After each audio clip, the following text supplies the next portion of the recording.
First week back at school is so stressful, so I got to dance it out.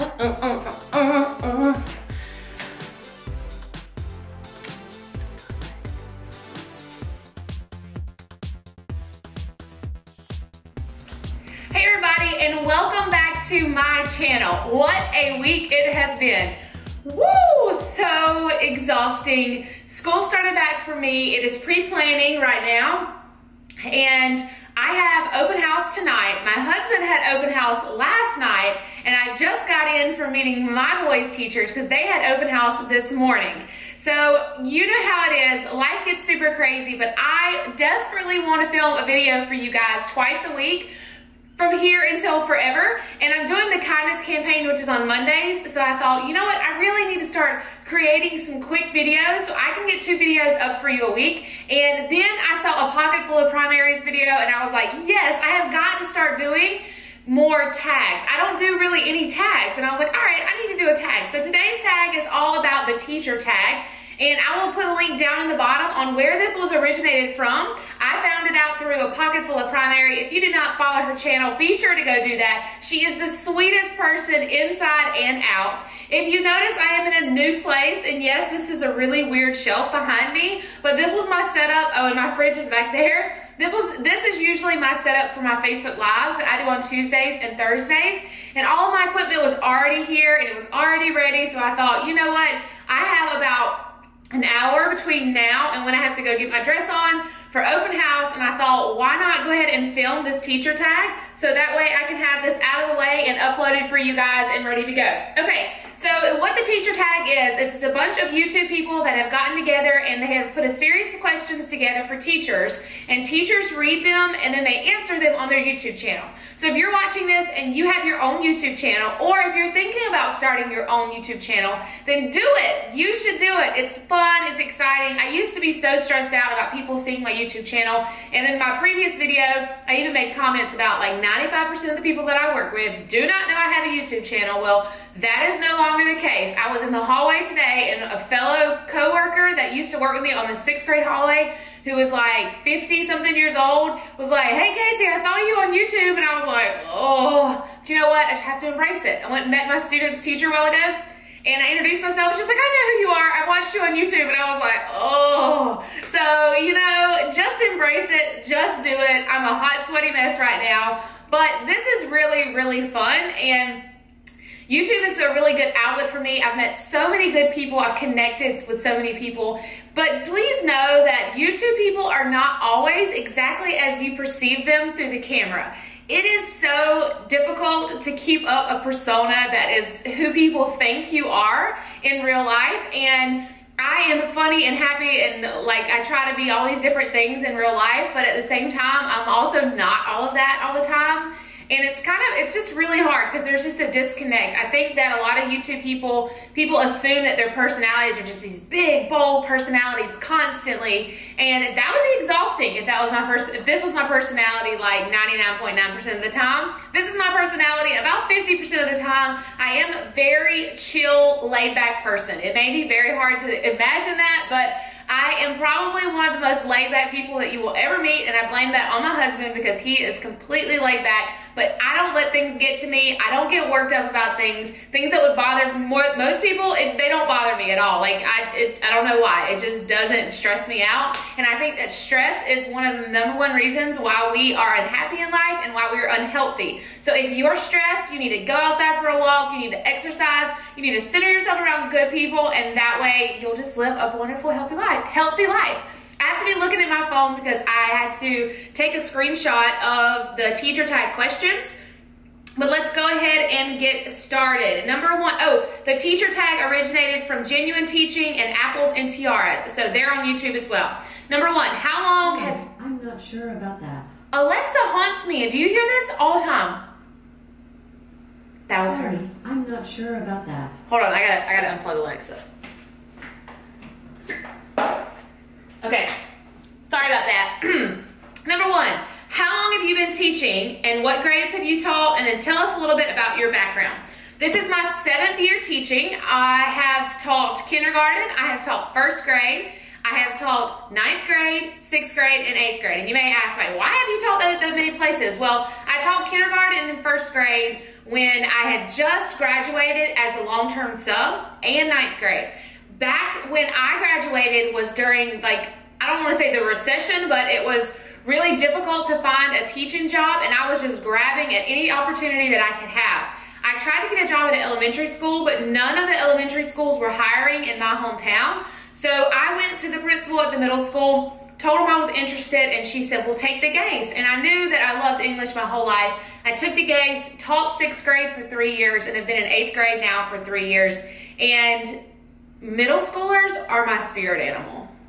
Like, I am making a bulletin board in my class that says that. Sassy is the name of the game in middle school, and I have got that down. I have a kindergartner and 1st grader at home. I don't need that in my life when I have that in my life already. So I don't need that additionally in my life. When I go and teach middle school, I feel like I have that really good balance. And I feel like when my boys go to middle school, I'll probably want to go back down to the younger children, just so I have that balance between home and work. I have a bachelor's degree in early childhood education. I have a master's degree in IT, and I also have a specialist degree in educational leadership. I consider myself a lifelong learner, and I genuinely enjoy learning. I love learning, and I love going to school. So that's always been something that I knew that I wanted to achieve. Someday I may get my doctorate, although I need a break just for a little while. All right. What grade do you currently teach? Well, I talked about this for a little while. And where do you teach? I teach 8th grade English and Language Arts in a very small South Georgia town. We are the only middle school in our county, and all of the elementary schools feed into our super school is what I like to call it. It's ginormous. Our hallway, like, you can't even see the end of it.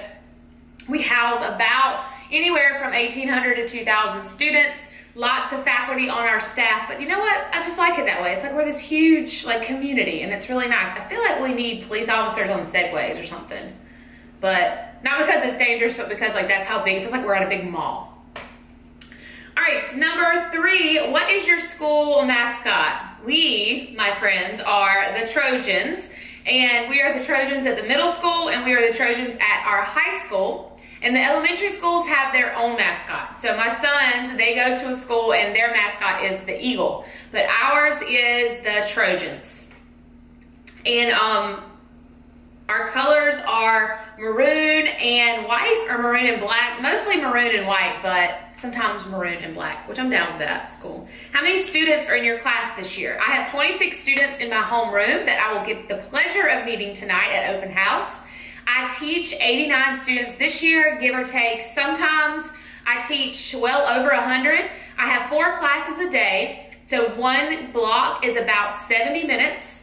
And I teach, so we have homeroom from 7:45 until 8:25 because we are on the tier bus system. Now what the tier bus system is that we kind of got rid of a lot of our school buses so we could do this system where they drop students off at the elementary school and then the middle school and then the high school, and all of these students ride one bus, one route, instead of pulling kids from different schools to ride the same bus. It's kind of confusing, but that's why we have an extended homeroom. We are the last drop off and the last pickup. So that's why our homeroom have to, because the buses start trickling in at 7:45 and the last bus does not arrive until about 8:25. And then in the afternoons, we start releasing buses at 3:15 and the last bus does not leave until 3:50.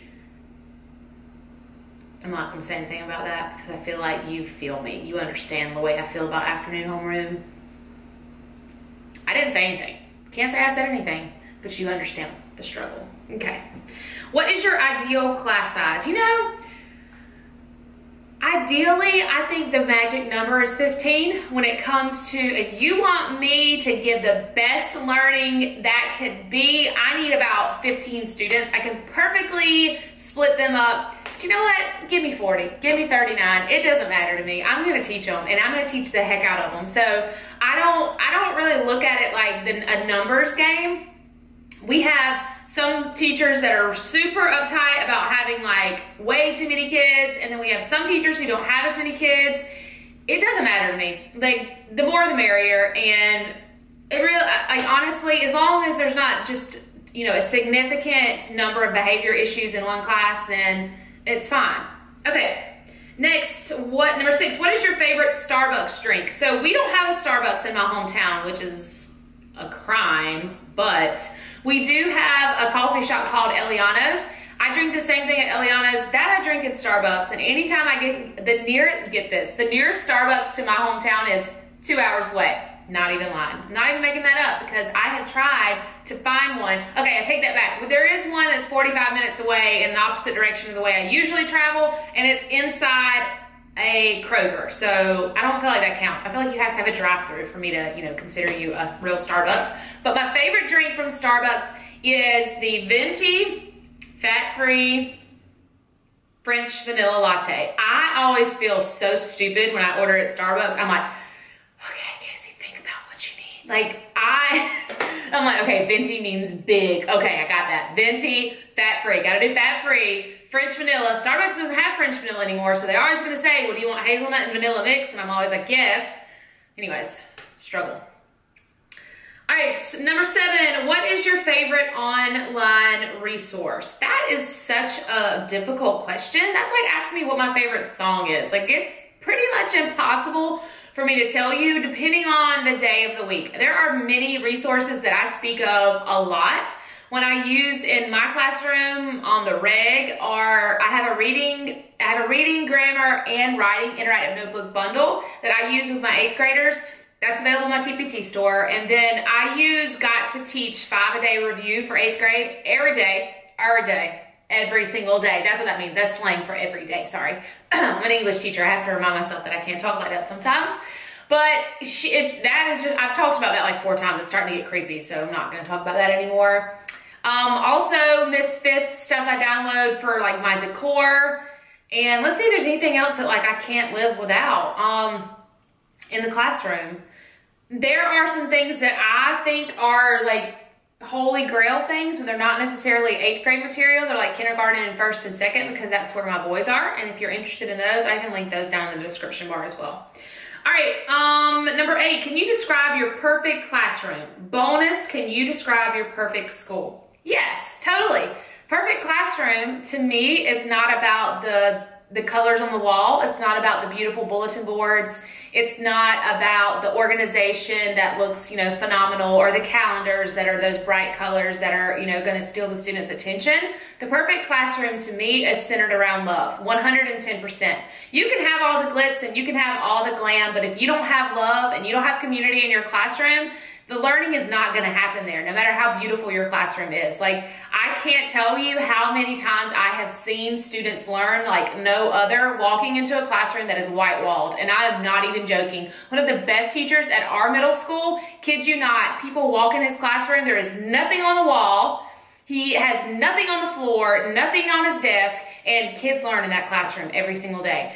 I am trying to do a little bit better this year, and I'm getting rid of some of that glitz and some of that glam. Although I'm all for it, folks. I think it looks great and phenomenal, but if you don't have that community and build those relationships with your students, then to me, it's not an ideal classroom. It can be beautiful, but on day 1, you really have to start establishing those routines and those different, relationships with your students. I don't know if you've heard this, but I tell my students I love them on the first day. And we build our relationship from there. That's the ideal classroom. For me, the ideal school is something that is like none other. Ron Clark Academy is, a place I hold very dear in my heart, as somewhere that I know learning happens and I know love happens there. So I feel like that is just the ideal place where there can be so much negativity sometimes in schools, and I feel like it's so important to suck that part out and to really concentrate on bringing children the best education that they can have. And I think that Ron Clark Academy does that. So to me, Ron Clark is an ideal school that would be, the ultimate as somewhere that I would like to teach.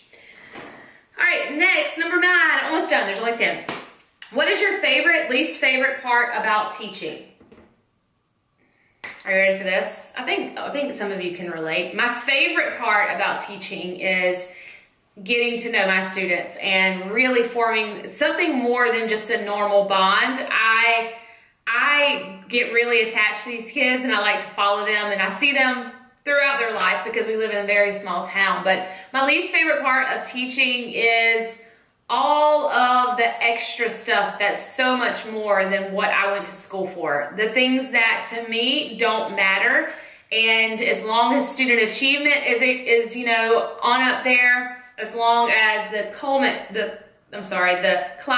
the culture is in my classroom, I feel like I can be unstoppable. But oftentimes we get sucked into these things that we have to do as teachers, and it's no one's fault. It's just state rules or federal rules, and we have to go and we have to learn all these things. And I am a forever lifelong learner, but the repetitive fluff, I don't really like that. I love PBIS. I think it's a wonderful initiative, and we are taking on that this year for positive behavior incentives.